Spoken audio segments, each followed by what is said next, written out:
after you grew up in Hong Kong, you went on to study architecture Correct. at the University of Westminster. Correct. And then you got a diploma in interior design at the Inchbald School of Design. Yeah.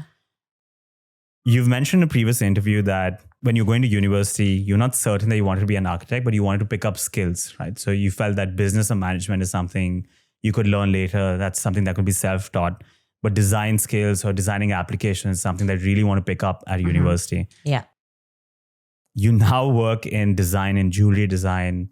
You're an entrepreneur. When you look back now, are you able to draw those links? Were there any benefits of studying architecture and interior design? Are you able to map out the advantages of studying that degree, or there's no benefit at all? Absolutely. I mean, it's interesting you mentioned that because when I look at my assets today, when I compare it to someone who may have gone to a business school, is that skill sets today in itself are a business and hold so much value. I think when I was learning architecture, not only was I just learning your basic set of, how to make buildings, I'm learning art history, engineering, I'm learning Photoshop. Like we had a full-on class on Photoshop, and just to have that skill set was so awesome because I was able to use it in so many promotional and marketing materials today that would cost me maybe an X amount more to my business. I mean, it was every skill set had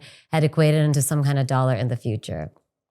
And the interior design was, I realized that I actually didn't want to build big. I wanted to build small. So I started I feel like interior was like still scaling down. I realized that as much as I love and appreciate architect and buildings and structure and urban and modern and Art Deco designs, I wanted to translate that into smaller objects and not bigger.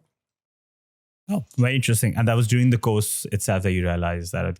Yeah. I always thought to myself, if I'm going to spend that kind of money and go off to university, I'm Gujarati, which I know might not mean a lot to a lot of people, but my father is a very savvy businessman. So is my mother. So I've been working with them and under them for so many years.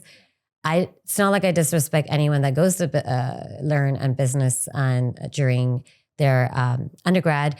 I just knew that if I came out learning more skill sets, I could possibly be able to get better opportunities at that time. When you met other founders and who had founded similar brands, did you find this background really helped you set your brand apart as well? Oh, for sure. Yeah.